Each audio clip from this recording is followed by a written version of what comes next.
Assalamualaikum para sahabat ngopi semua. Selamat datang di episode perdana Ngebaca, ngopi enak bareng Coach Anton. Kita ngopi-ngopi, ngolah pikiran sambil seruput kopi. Dalam setiap sesi ngebaca, mulai dari episode perdana ini dan episode-episode selanjutnya, kita akan sama-sama ngopi, ngolah pikiran tentang berbagai hal terkait peningkatan kompetensi kita. Baik itu yang knowledge, pengetahuan, skill, keterampilan maupun attitude, perilaku. Baik yang terkait secara spesifik teknis dalam konteks kepabianan, cukai, atau keuangan negara secara luas, maupun dalam konteks peningkatan kompetensi umum seperti leadership, managerialship, assessing, coaching, training, dan sebagainya. Pada episode perdana ini, mari kita bahas keberadaan kolbu dalam diri kita. Karena inilah pijakan awal yang sangat mendasar terkait tema-tema peningkatan kompetensi yang akan dibahas pada episode-episode selanjutnya. Segala macam kompetensi kita bergantung pada kolbu, jiwa yang membuat kita mampu berpikir kritis analitis dan mengambil keputusan, mampu merasakan emosi dan berekspresi, mampu berfantasi kreatif dan bercita-cita, serta mau dan mampu mengeksekusinya hingga terwujud dalam kenyataan. Sahabat ngopi yang berbahagia, mari kita langsung simak saja suguhan perdana ini. Check it out!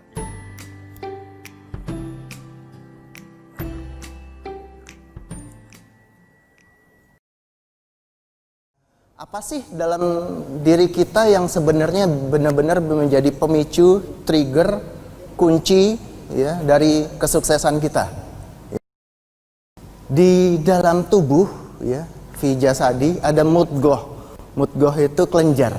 Kalau kelenjar ini baik, seluruh tubuh baik. Kalau ini kelenjar ini rusak, buruk seluruh tempat bersemayamnya kolbu di kelenjar itu. Jadi ini menunjukkan bahwa kolbu kita ada di dalam kelenjar secara fisik. Kolbu itu di mana ya? Jantung seperti ini ya, kita sama-sama tahu ini jantung ya, hati yang bentuknya seperti ini. Ya, fungsi hati menawarkan racun, memproduksi darah. Jantung memompa darah ya, mendistribusikan darah dan zat-zat makanan ke seluruh tubuh kemudian kembali lagi. Jadi yang kolbu yang mana? Heart apa liver? My heart ya. Kalau bahasa Latinnya, bahasa kedokterannya cor untuk jantung, hati hepar. Bayangin ada nggak orang yang hatinya rusak? Ada nggak tokoh yang kita kenal barangkali yang hatinya rusak? Padahal kan itu pernah jadi menteri ya Pak ya? Betul ya? Bahkan dikenal sebagai menteri yang tidak punya hati gitu ya? Jadi beliau itu pernah sakit, hatinya kena, kemudian terpaksalah berobatnya ke luar negeri, ya ke Tiongkok. Di Tiongkok itu diganti dengan hati orang sana, ya ada pendonor di Tiongkok diganti, ya. Kemudian balik ke Indonesia, sehat lagi, ya, berkiprah lagi, ya, memberikan kontribusi lagi. Hatinya rusak. Tapi apakah terus kinerjanya rusak? Coba kita kembali ke kriteria yang tadi di hadis. Hatinya rusak, ya, entah karena apa. Ya. Kemudian dicangkok. Kembali ke Indonesia dia melakukan terobosan-terobosan yang mengandung nilai nasionalisme tinggi. Padahal hatinya milik orang Cina. Hatinya itu hati orang Cina ditranslate ke dia, gitu. Ya, tapi nasionalismenya luar biasa. Gitu. Apakah terus rusak? Ada yang punya, mudah-mudahan jangan sini lah. Ada yang kenal tokoh yang kena sakit jantung, kemudian dicangkok, jantungnya dicopot, saking udah nggak bisa berfungsi, ya. Tapi orang-orang itu terus kemudian masih bisa santai-santai saja, masih setelah operasi berhasil clear gitu ya. Jadi sebenarnya kolbu itu nggak mengarah ke sini. Ya, kita sudah ini kan ya, tadi hatinya rusak masih bisa diganti dengan hati yang lain gitu ya. Jantung rusak masih bisa dicangkok. Yang sampai sekarang kedokteran nggak bisa lakukan adalah mencangkok otak. Dan apa yang terjadi jika otak kita sedikit saja korslet?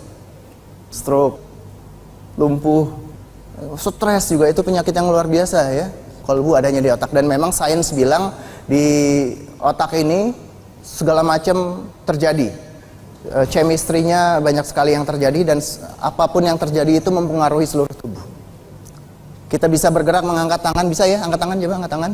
Nah, bisa ya? Enzim-enzim bekerja dan memerintahkan tangan kita naik ke atas. Ya, termasuk Anda mendengar saya ngomong, mendengar, itu ada prosesnya di otak. Apa yang terjadi jika Anda jatuh cinta? Sejuta rasanya. Gimana rasanya, Pak? Deg-degan. Terus keringat dingin. Iya. Senang ya. Benarkah itu terjadi di jantung? Ternyata jantung pun diperintah oleh otak. Jadi deg-degan kita waktu kita jatuh cinta itu adalah gejala sindrom, bukan penyebab. Yang terjadi sebenarnya adalah di otak. Dan otak inilah yang paling masuk kriteria tadi.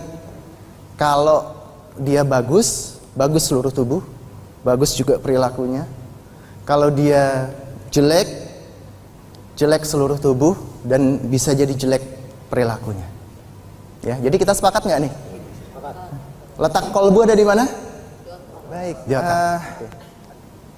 Semuanya ada di otak dan ini modal utama kita. Kita mau sukses segala macam itu tetap ada modalnya, ya. Dan kita nggak ngebayangin bahwa kita ternyata punya modal yang sangat luar biasa. Ya. Kalau Bob Sadino almarhum itu bilang, Anda mau usaha? Iya. Terus kenapa Anda nggak berusaha? Karena saya nggak punya modal saya cuma dengkul, jadi modal dengkul istilahnya. Ya udah saya beli dengkul kamu, 500 juta mau nggak dibeli? Ya udah saya beli 1 miliar, nggak mau juga. Artinya itu aset yang sangat berharga. Dan otak manusia ini ibaratnya komputer. Itu kalau zaman dulu tahun 90-an itu komputer masih gede-gede tuh ya. Yang namanya mini komputer tuh sebesar kursi itulah ya, sofa itu ya. Itu mini komputer ya. Makanya yang komputer PC itu disebutnya mikrokomputer ya. Jadi seorang ahli komputer bilang komputer dibuat spesifikasinya sama seperti otak manusia. Itu kurang lebih besar komputernya itu besar bumi dengan teknologi saat itu ya, tahun 90-an ya. Ini artinya luar biasa, ini otak kita tuh prosesor yang sangat kuat ya. Dan irit tenaga. Kalau laptop kita berapa kali kita charge ya? Kuat berapa jam sih baterainya? Paling 2 jam, paling bagus 5 jam lah, udah paling bagus banget ya. Manusia cuma napas saja, ada yang puasa dari subuh sampai maghrib gitu ya. Tapi aktivitasnya banyak, produktif sekali, bisa gitu ya. Dengan power supply yang sangat minim, sangat rendah ya. Dan storage-nya juga luar biasa banyaknya tadi speknya itu ya. Banyak hal yang disimpan. Handphone kita yang paling canggih sekarang apa ya? Coba kalau iPhone 8 itu kita operasionalkan ya, untuk merekam seperti kamera itu ya, direkam terus. Kira-kira kuatnya berapa lama merekam itu? Artinya dia mengkonsumsi daya listriknya, baterainya juga, kemudian dia storage-nya sampai mentok full storage-nya berapa? Paling 2 jam tuh udah kedap-kedip lah gitu ya. Manusia 24 jam terus menerus masuk semua. Itu visual masuk, audio masuk ke otak 24 jam. Bahkan saat kita tidur otak itu nggak berhenti, cuma ganti shift aja, mode tidur gitu ya, sleep mode gitu. Kalau di handphone itu sleep mode ya, luar biasa. Anda punya mata, ini modal besar nih, anugerah Tuhan yang luar biasa. Itu handphone yang iPhone 8 itu berapa megapiksel Pak kameranya? Ya? 32 megapiksel. Itu udah yang terbaru tuh. Masih ada lagi nggak yang terbaru? Yang anak muda biasa suka ngikutin gadget itu. Sekarang pertanyaan saya, ada yang tahu berapa megapiksel mata kita? Di atas 13 jelas Bu. Kayak gini kita nggak bersyukur. Ya. Dengan kondisi seperti ini apa yang kita nggak bersyukur gitu ya. Jadi modalnya sudah ada. Kita dikasih modal banyak. Itu contoh aja, baru otak, mata, dengkul tadi. Demikian sahabat ngopi. Ternyata kolbu atau jiwa, aktivitasnya ada pada organ otak kita. Disinilah proses berpikir kita terjadi ketika akan mengambil keputusan. Proses emosi kita mengelola perasaan-perasaan yang menggelora. Proses kreatif kita merencanakan segala sesuatu. Serta proses kendali segala aktivitas yang kita lakukan. Anda menilai sesuatu baik atau buruk ada pada kolbu dalam otak Anda. Demikian pula, Anda ingin melakukan yang baik atau yang buruk, ada pada kolbu dalam otak Anda. Hingga Anda melakukan yang baik atau yang buruk pun atas kendali kolbu dalam otak Anda. Sahabat ngopi, saya Coach Anton mohon undur diri. Kita jumpa lagi pada sesi dan tema berikutnya. Semangat ngopi. Wassalamualaikum warahmatullahi wabarakatuh.